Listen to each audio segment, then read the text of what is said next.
সর্বশেষ আপডেট বিশ্ব ও যুদ্ধের সংবাদে আপনাদেরকে স্বাগতম। এই মুহূর্তে আমাদের হাতে এসে পৌঁছেছে কিছু অঘোষিত আন্তর্জাতিক সংবাদ। জানিয়ে দিচ্ছি সংবাদ শিরোনাম।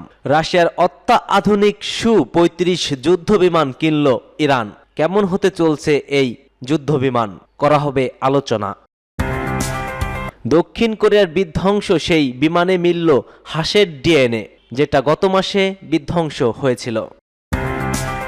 জানিয়ে দেব যুক্তরাষ্ট্রের বিচার বিভাগে 1 ডজন কর্মকর্তাকে বরখাস্ত করা হয়েছে, কিন্তু কেন?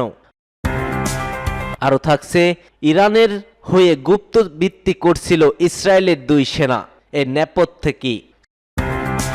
সর্বশেষ জানিয়ে দিচ্ছি ভারতে ধর্মীয় অনুষ্ঠানে ভেঙে পড়ল মঞ্চ, নিহত হয়েছে 6 জন। থাকছে বিস্তারিত। এতক্ষণ শুনছিলেন সংবাদ শিরোনামগুলো, এবার জানিয়ে দেব এই সংবাদ শিরোনামের বিস্তারিত। তার আগে আপনি যদি ইরানকে ভালোবেসে থাকেন অবশ্যই কমেন্ট সেকশনে ইয়েস লিখে জানিয়ে দিন আপনার মূল্যবান মতামত। আর ভিডিওটি ভালো লাগলে একটি লাইক করবেন। পরবর্তী আপডেট পেতে চ্যানেলটিকে সাবস্ক্রাইব করার অনুরোধ থাকবে। সামরিক শক্তি বাড়ানোর জন্য রাশিয়ার কাছ থেকে সু-35 মডেলের অত্যাধুনিক যুদ্ধবিমান কিনেছে ইরান। খাতাম আল আনবিয়া কেন্দ্রীয় সদর দপ্তরের ডেপুটি কোঅর্ডিনেটর আলী সাদমানি এ তথ্য জানিয়েছে। তবে যুদ্ধ বিমানগুলো ইরানকে সরবরাহ করা হয়েছে কিনা তা স্পষ্ট করেননি সাদমানি। তিনি বলেন, সামরিক সরঞ্জামের উৎপাদন বেড়েছে, পুরানো সিস্টেমগুলো অবসরে পাঠানো হয়েছে এবং অত্যাধুনিক ও আপডেটেড সিস্টেমগুলো সেখানে প্রতিস্থাপন করা হচ্ছে। তিনি বলেন, যখনই প্রয়োজন হবে আমরা আমাদের বিমান, স্থল ও নৌবাহিনীকে শক্তিশালী করার জন্য সামরিক সিস্টেম ক্রয় করি। এর আগে 2023 সাল রাশিয়া থেকে সুখোই-35 যুদ্ধবিমান কেনার ঘোষণা দেয় ইরান। চলিত মাসের শুরুর দিকে ইরান ও রাশিয়া একটি ব্যাপক কৌশলগত অংশীদারিত্ব চুক্তি সই করেছে। এই চুক্তি 2 দেশের মধ্যে সম্পর্ককে আরও জোরদার করেছে। সম্প্রতি দেখা যায় ইরান একের পর এক যুদ্ধবিমান, জাহাজ এবং ক্ষেপণাস্ত্র অনেক কিছুই একের পর এক তৈরি করছে, আবিষ্কার করছে কিংবা অন্য দেশ থেকে ক্রয় করে নিচ্ছে। এতে বোঝা যায় ইরান কতটা শক্তিশালী। দক্ষিণ কোরিয়ায় গত মাসে বিধ্বংস হওয়া জেজু এয়ারের বিমানটি ইঞ্জিনে হাঁসের ডিএনএ পাওয়া গেছে, সেই সঙ্গে পাখির দেহ অবশেষও পাওয়া গেছে। ভয়াবহ বিমান দুর্ঘটনার প্রাথমিক তদন্তে এমনটাই উঠে এসেছে।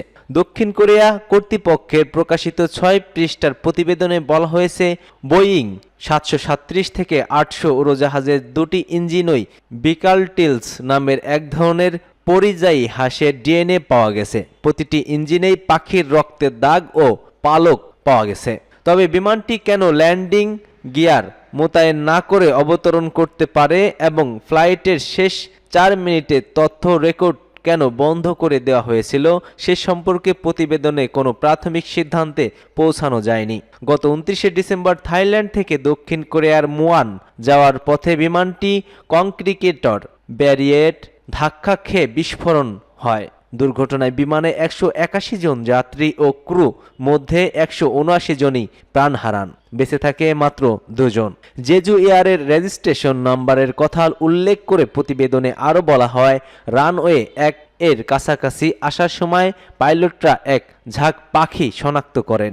এয়ার ট্রাফিক কন্ট্রোলার টাওয়ার বিমানটিকে অবতরণের অনুমতি দেওয়ার পর সকাল 8টা থেকে 58 মিনিটের দিকে সম্ভাব্য পাখির আঘাত থেকে পাইলটদের সতর্ক অবলম্বনের পরামর্শ দেওয়া হয়। এর মাত্র 1 মিনিট পর ভয়েস এবং ডেটা রেকর্ড সিস্টেম উভয়ই কাজ করা বন্ধ করে দেয়। যুক্তরাষ্ট্রের বিচার বিভাগের 1 ডজন কর্মকর্তাকে বরখাস্ত করেছেন ডোনাল্ড ট্রাম্প। যুক্তরাষ্ট্রের বিচার বিভাগের 1 ডজন এরও বেশি কর্মকর্তাকে চাকরি থেকে বরখাস্ত করে দেওয়া হয়েছে। এই কর্মকর্তারা ডোনাল্ড ট্রাম্পের বিরুদ্ধে তদন্তে জড়িত ছিল বলে জানা গেছে। এছাড়া আন্তর্জাতিক উন্নয়ন সংস্থা USAID-এর কয়েক ডজন সিনিয়র কর্মকর্তাকে ছুটিতে পাঠানো হয়েছে। তারা প্রেসিডেন্টের নির্বাহী আদেশ প্রতিপালন না করায় তাদের বিরুদ্ধে অভিযোগ আনা হয়। তবে ছুটিকালীন সময়ে তারা পূর্ণ বেতন ও অন্য সুবিধা পেতে থাকবেন। যুক্তরাষ্ট্রের এই সংস্থাটি বিশ্বের সবচেয়ে বড় উন্নয়ন সংস্থা।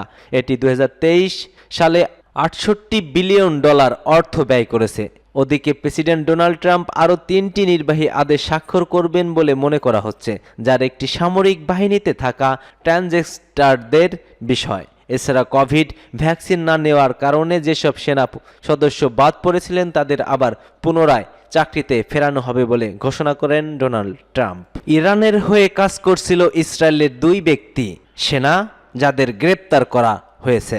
অর্থের বিনিময়ে ইরানের হয়ে গুপ্তচর বৃত্তির অভিযোগে ইসরায়েলি বাহিনীর 2 সদস্যকে গ্রেপ্তার করা হয়েছে। দেশটির পুলিশ এবং শিন বেট সিকিউরিটি সার্ভিস এ তথ্য জানিয়েছে। খবর টাইমস অফ ইসরায়েলের। এক বিবৃতিতে পুলিশ জানিয়েছে প্রধান সন্দেহভাজন 21 বছর বয়সী ইউরি এলিয়া আসভো সামরিক বাহিনীর আয়রন ডম ইউনিটে কর্মরত ছিলেন। তিনি ক্ষেপণাস্ত্র প্রতিরক্ষা প্রযুক্তি সম্পর্কে অত্যন্ত সংবেদনশীল তথ্য ইরানিদের কাছে পাচার করেছেন। পরে ইউরি তার বন্ধু আরেক সেনা সদস্য 21 বছর বয়সী জর্জি অ্যান্দ্রেভোকেও ইরানের পক্ষে গুপ্তচর বৃত্তির যুক্ত করেছেন। ওয়াইনেট নিউজ সাইট জানিয়েছে ইউরি এলিয়াভস ইরানি এজেন্টের কাছ থেকে $2,500 পেয়েছেন, আর অ্যান্দ্রিয়েভো পেয়েছে মাত্র $50। ইসরায়েলি মিডিয়া জানিয়েছে এলিয়াভস্কো প্রাথমিকভাবে ইরানি এজেন্টের সঙ্গে যোগাযোগ করছিলেন। তিনি অর্থ উপার্জনের উপায় খুঁজতে গিয়ে এই উপায় বের করেছেন। ওয়াইনেট নিউজ সাইট অনুসারে এলিয়াভস্কো প্রাথমিকভাবে ইরানপন্থী গ্রাফিতি এঁকেছিলেন এবং তেল আবিবে ইরানের প্রথম সর্বোচ্চ নেতা রুহুল্লাহ খামেনির স্লোগান সম্বোধী ব্যানার ঝুলিয়ে দিয়েছিলেন। এরপর তিনি দেয়াল চিত্রটি তার বন্ধু অ্যান্দ্রেভোকে দিয়ে দেখান। অ্যান্দ্রেভো তেল আবিবে আইডিএফের কিরিয়া সামরিক সদস্য দপ্তরের কর্মরত ছিলেন, যদিও পরে আইনি ভয়ে এই প্রকল্প থেকে সরে আসেন অ্যান্দ্রেভো।